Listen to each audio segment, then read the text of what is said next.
Hi, my name is Lillian, and I'm 99 years old. I want you to listen carefully. If I could give you back all the time you're about to waste after 50, I would, but I can't. What I can do is share something even more valuable: clarity. Almost everything you're chasing right now, it won't matter as much as you think, and sooner than you expect. This isn't about regret, it's about understanding what really deserves your energy. Stay with me, and I'll show you where most people waste the second half of their lives and what actually matters instead. I've boiled it down to 7 things that are a complete waste of time after 50, and the seventh one is the hardest to accept because it feels reasonable until it costs you years of your life. Most of us were raised in competition mode. Grades, careers, promotions, money. Life felt like a scoreboard. But after 50, if you're still competing, you'll realize something important. You're not even in the same race anymore. You might see someone your age getting promoted, buying a bigger house, or having the perfect retirement plan, and suddenly feel behind. But here's the catch: you don't even want what they have. So what should you focus on instead? Compete with yourself. Measure progress by how aligned your life feels with your values, not how impressive it looks to others. If you're more grounded, more at peace, and more yourself than 5 years ago, congratulations, you're winning in ways most people will never understand. Even if you resisted it, society often ties your worth to your job title. For decades, your career was shorthand for who you were. Now, after 50, that mindset can trap you. If your identity depends on what you do, what happens when that chapter ends? Your career can be meaningful, but it's not the whole story. Focus instead on who you are when you're not working. Reinvest in curiosity, creativity, and contribution, things that make you feel alive even when no one's paying you. The second chapter of life isn't about climbing higher, it's about going deeper. We were taught that quitting is failure. Finish what you start, don't be a quitter. But forcing yourself through books you don't enjoy, projects that no longer matter, hobbies you never loved, is wasting precious time.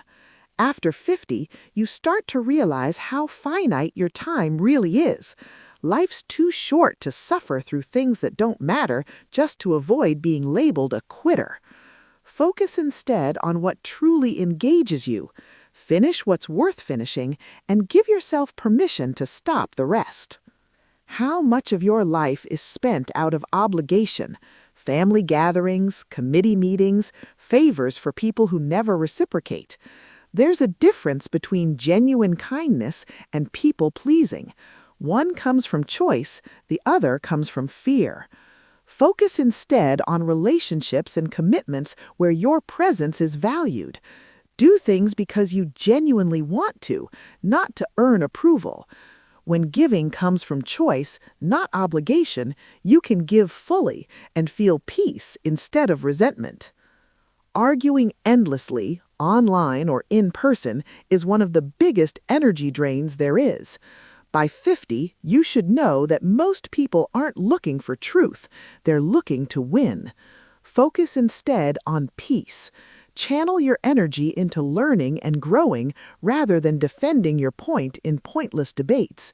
You can still have opinions and boundaries, but stop debating your existence in every conversation. The moment you stop needing the last word, you reclaim your sanity. You know exactly who I mean. People who drain you every time you interact with them.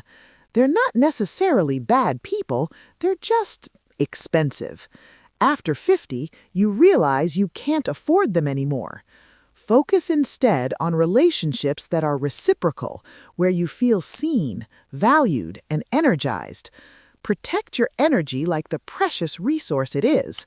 Spend it on people who actually appreciate it. This one is tough.